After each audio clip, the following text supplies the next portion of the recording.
This is the On the Media Midweek podcast. I'm Brooke Gladstone. Here in New York, we're not due to select our new mayor until November, but somehow it feels like we're already embroiled in pre-election chaos. What with all the recent Zohran Mamdani news and the former Governor Andrew Cuomo news regarding a certain conversation with the president, not to mention all the headlines generated by our current mayor, Eric Adams, who, by all appearances, made a deal with Donald Trump to avoid his own corruption charges. Adams is now running as an independent, and to do so, he's required to present the signatures of 7,500 New Yorkers who support him.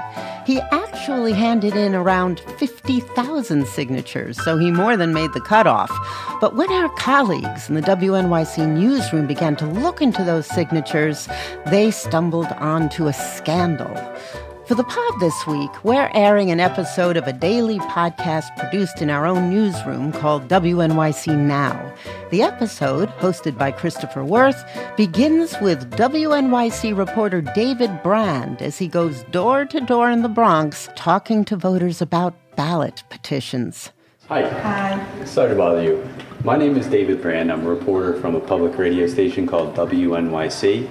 To get onto the ballot in November, Mayor Eric Adams and other candidates for office have to submit petitions with signatures from New York City residents. And colleagues and I started talking to people who their names and signatures were submitted. And so here is Jamela Brooks, and wondering, that's you, and if it is you, is that your signature? That is me, but that is not my signature. I do not sign like that.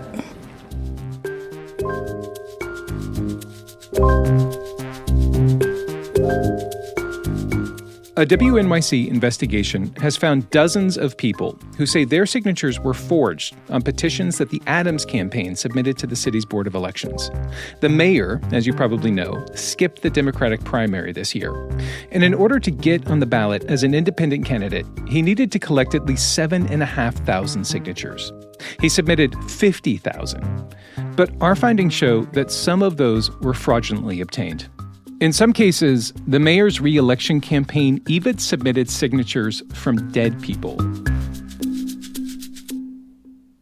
Joining me now is one of the reporters on this investigation, David Brand. Hey, Christopher. And I've got Clayton Guza, reporter, editor in our newsroom. Thanks. Hi, Christopher. The two of you, along with our colleague Bridget Bergen, and I have been in the trenches with you on this, have spent the past month investigating the world of political petitioning, let's call it. Clayton, I want to talk to you first because you first noticed some of these problems back in June, and you decided to dig deeper. Can you start by kind of walking us through the scope of the investigation that we've been working on, and what exactly did we find? Right. So let's take everyone back and zoom out to early April. Mayor Eric Adams had just had his federal corruption charges officially dropped at the request of the Trump administration. The next day, he says, I'm going to skip the Democratic primary and run on an independent line in November.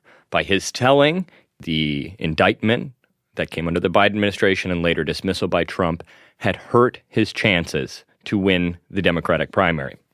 So he needed to secure a spot on an independent ballot line in November. He'd need 7,500 valid signatures in order to get it. Those would allow him to circumvent the primary and still run in November. Now, what we discovered is that this work is done by armies of petitioners with clipboards and hand canvassers, and they're going around the city asking people to sign to endorse the mayor's run on the ballot. Yeah, these are the people who you're at C-Town, people walk up to you, hey, will you sign this petition I've got here? If you're on the subway, you might see them there. Right. It's tedious work when it's done right. The process is supposed to prove politicians have enough support, have enough of a mandate to earn a place on the ballot in the election. And from mid-April to late May, Mayor Eric Adams' campaign said it collected a tremendous amount of them, nearly 10,000 a week to get those 50,000 signatures. So we went to the Board of Elections and polled all of them. We polled every single signature the mayor turned in, and we spent 6 weeks going through them and starting to look for patterns. We found patterns of similar handwriting across several pages of petitions. Yeah. Large numbers of signatures were gathered by one person in a single day, hundreds and hundreds and hundreds, which is, would be a tremendous feat. We hit the phones. We knocked on more than 100 doors. We interviewed more than 100 people, including 10 people who collected petitions for Adams. In all, we identified more than 50 people who were listed on the forms as having signed, but had some issue with that signature. The majority of the people we talked with said their signatures were forged. Some of them said they wrote their real signatures out for us. They demonstrated their signatures. The handwriting didn't match. Completely different. Yeah, we kept, time and again, we kept meeting people, encountering people, talking to people who said, that's not my signature. I didn't sign that. In other cases, they said that they were misled into signing, right? I didn't know I was signing for Adams. That's crazy. I would never sign for Adams. But really what's really interesting is we also found 3 instances, and there are at least 3 instances in these signatures, where dead people signed. In some cases, it was more difficult to find people who said that they did sign than it was to find people who said that they didn't.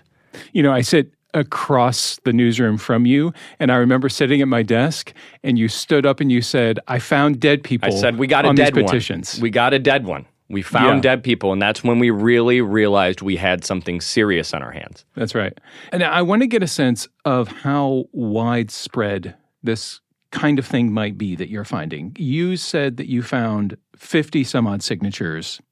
Is that it? What do we know about what else is out there? We don't know how widespread it is exactly. This is intensive work where you're looking up phone numbers, trying to reach people, door knocking buildings where a lot of signatures are turned in from. There are thousands and thousands of people who we haven't called or gone to their door to check if they actually signed. But here's what we do know. We confirm forgeries or signs of fraud among signatures collected by 9 petitioners, 9 campaign workers for Adams. Yeah. Together, those petitioners who have at least some fraudulent signatures have collectively submitted 5,000 for Adams, so representing about 10% of the overall universe of signatures he submitted. I want to go back to something that was mentioned earlier, which is that people who did sign these petitions said that they were misled into signing. And I want to dive in and understand better, how exactly does something like that happen? So there's really a telltale sign of this. We had gone to the Board of Elections, photographed thousands of these forms, and we found dozens of them, each containing up to 10 signatures that were clearly folded right below Adams' name. This stood out because people working for the Robert F. Kennedy Jr. presidential campaign last year in New York did the same thing to try to conceal Kennedy's name from the people they were asking to sign, because someone might see it and I don't want to vote for Robert Kennedy. Why would I sign this form? Same thing might happen here in New York City. I don't want to vote for Mayor Adams. So instead, a canvasser might hand them this form on a clipboard folded to obscure Adams' name. And what people told us was that they were told this is to get an independent candidate on the ballot. In one case, someone told me they were told it was a totally different candidate. And then I said, oh, actually, you signed for Adams. And they said, oh, I never would have signed for Eric Adams. So we started calling and visiting people who signed the forms, and they said they had no idea they were signing for Adams. One woman told me the petitioner asked her to sign for another candidate altogether. She said that was Michael Blake. Many said if they knew it was for Adams, they never would have signed. Mm-hmm. What about the people who said that their signatures were forged? How did other people who you spoke with react to the news when you showed them, their supposed handwriting on these petitions? Yeah, so as Clayton mentioned before, we went to hundreds of doors, knocked on the door, said, we're reporters from WNYC. This is kind of out of the blue, but we are investigating these petitions and these signatures. Is this your signature? And they said they felt violated. We were showing people their supposed signatures and their home addresses on forms they've never seen before. Mm-hmm. They said it was creepy. I spent several hours going door to door in the River Park Towers. It's the tallest housing complex in the Bronx. There's about 5,000 people who live there and over 100 people on Adams' petitions who are listed as living there, supposedly signed. These are the big towers. If you're going up the Major Deegan Expressway, you'll see them right there on the side of the highway. That's right, those 4 tall towers overlooking the Harlem River. So there's over 100 people on Adams' petitions who are listed as living there, who they say supposedly signed. I spent about 3 hours there. I spoke with over 24 residents. 15 of them said their signatures were forged. One of them was Jamela Brooks, the person we heard from earlier. Here's how she responded. This is shocking. It's tough to even put into words. But that is not my signature. I do not even know who put my name there. What's that feel like, that somebody If I say it, I'm going to be put in jail. make you angry? Beyond angry. But it's not just anger. Crystal Green is a resident of the Pominock houses in Queens. There was a lot of petition signatures acquired there, a lot of questionable ones. I showed up at her door and I showed her supposed signature inside her apartment. She said many people have already lost faith in democracy and that this kind of thing further undermines their confidence. You shouldn't be doing things like this. I mean, we already have a lot going on because people don't even believe in politics or don't believe that their vote matters anyway now. But to deal with this is just an appropriation. Be doing things like this. Clayton, who exactly does collect these signatures when a campaign has to go out and gather them to get on the ballot? Right. I mean, if you look at traditionally, or in a lot of cases with the sitting mayor, 4 years ago when Adams was borough president in Brooklyn and running for mayor, he turned to local Democratic clubs and volunteer groups, right. very, very traditionally, using the machine that he had built up over the years to collect signatures. You know, he had support. It wasn't easy to find. It wasn't hard to find it. It's a standard way of doing things. Right. But now, especially when you come through, the Brooklyn political class and work from state senator to borough president, very traditionally, you lean on the groups that helped you get there. That didn't happen this time around. He's circumventing the Democratic primary altogether. He's trying to run as an independent in November. So he turns to this world of ballot petition firms, these third-party vendors who are basically collect signatures for hire. They employ an army of subcontractors, deploy them wherever, and get signatures to get a politician, a candidate, or an issue on a ballot, basically anywhere. And one of the companies he hired is called Public Appeal. They're based in Wyoming. And that's what stuck out to me early on, was that Adams was the only campaign to hire an out-of-state firm to collect petitions, at least the only mayoral campaign in this year's race. Public Appeal is run by a man named Trent Poole, and we reported back in June that Trent Poole was charged with assaulting his girlfriend at a Soho hotel last year. He's pleaded not guilty. The Adams campaign said it terminated his contract with them after our story broke. The signatures had already been collected, though. Yeah. We should be really clear here that none of the forgeries that we found appeared to have come from the signature gatherers that Public Appeal was working with. At least none of those who were working directly for Public Appeal. We also haven't confirmed which company each signature collector was working for. So that's right. That is right at this phase in the investigation. That's correct. But this new revelation about forgeries and the type of petition folding that David was talking about has led to a lot of finger-pointing and denials. When we reached out to Trent Poole with questions about this story, he responded by saying he had urged the Adams campaign and some of the other contractors hired to collect signatures to do automated checks, verification checks on, is this person live here? Is this their address? Is this legitimate? He says he was rebuffed in that effort. He's claiming that they said, no, that we're not going to do those checks. We don't need to do them. And Adams' attorney said he had no idea about Poole's legal troubles, including the assault charges, when the campaign hired him. He says the campaign expected the companies it hired to do quality control. That does bring me to a question about another company that the Adams campaign hired. It's called My Brand. David Brand, I want to ask you about My Brand and what did it say about how these signatures are vetted when they start to come in for a campaign? Yeah, so My Brand, no relation, but they are a local firm. They're based in Manhattan, and they're a marketing company that does do petitioning work for political campaigns. Adams paid them more than $200,000 to collect signatures and to also do some canvassing for his campaign. I spoke with the head of the petition operation. His name's Julian Hill, and he's an executive at My Brand. We talked in person outside the company's office. He said they don't do vetting of their signatures because they're just too crunched for time when campaign workers are out getting signatures. But we then spoke with the CEO of the company. His name's David Vassell. And shortly after that, Hill called me back to say, no, they actually do check all of these petition sheets and that they would never submit anything to the Board of Elections that's illegitimate or appears questionable. But that still leaves questions about what we found in some of these petitions.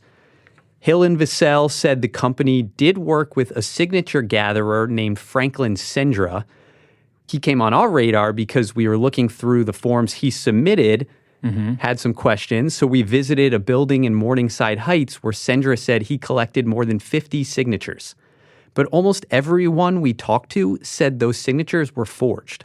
The interview that sticks out for me most from that day was when I knocked on the door of a 93-year-old woman named Lila Lieberman. She's lived in this apartment for almost 46 years, she said. It's almost half her life.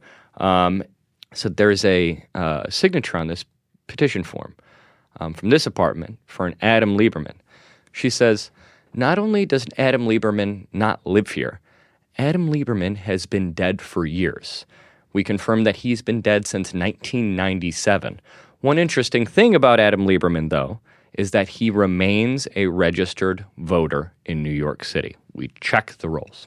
So however he got on Adam's form is unclear, but we do know he is on the record as a registered voter in New York City. How has the Adams campaign responded to all of this reporting? Well, they seem to be taking it pretty seriously. Adams' attorney Vito Pitta says the campaign will hire a special counsel to conduct a full review of signatures, especially the ones attributed to dead people. He also called the allegations from Poole and Public Appeal, saying the campaign was warned about potential fraud, baseless, and now he wants to specifically review Public Appeal's signatures. Now, Adams has faced corruption charges that were later dismissed.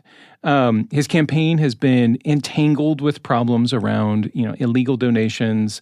What risk does the mayor face here with these ballot petitions? So because of the way the city's election law works, there is very little chance that he's going to be kicked off the ballot. His campaign submitted all 50,000 of these signatures in a single day in May, in a busy part of the primary season. The system is designed to work and be enforced when other campaigns challenge your signatures. Say, let's go through these. But you only have a 6-day window to challenge signatures after a campaign turns them in. It's Tuesday before Memorial Day that they turned them in. No one challenged them. No one reviewed these. No lawyer from any other campaign or anywhere in the city, for that matter, went to the Board of Elections and said, let's go through these. No one, in fact, it seems, looked at them until we went down to the Board of Elections office on Adams Street in Brooklyn and pulled them all and took photographs. Outside of that process, allegations of signature fraud, petition fraud, can be litigated in the courts, in civil courts, by lawsuit. But the deadline to file a lawsuit in that type of case was June 10th. So that, too, is gone. There is still the possibility that district attorneys or other prosecutors could make an inquiry into this and bring charges. None of the DA's offices have so far said that they're intending to do that. Obviously, there's a lot to review.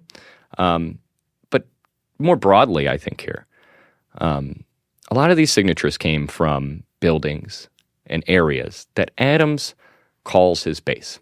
A lot of NYCHA projects, a lot of working class neighborhoods, a lot of dense high rises, a lot of the working people who in neighborhoods where election data from 2021 shows helped him go into office. When we talk to people who said they didn't sign, but were on the forms as signing anyway, there's a real emotional reaction that you've heard from some of the tape we presented here. There's a real betrayal among a lot of people. So whatever reaction this investigation gets from local prosecutors, the reaction it gets from the voters is more important. All right. That was WNYC's Clayton Guzza and David Brand. Thanks, guys. I appreciate it. Christopher, thank you. Thanks, Christopher. For more on our reporting on Mayor Adams' petition signatures, you can go to our news site, gothamist.com. NYC Now delivers local news from WNYC and Gothamist every morning, midday, and evening. Listen on the WNYC app or wherever you get your podcasts.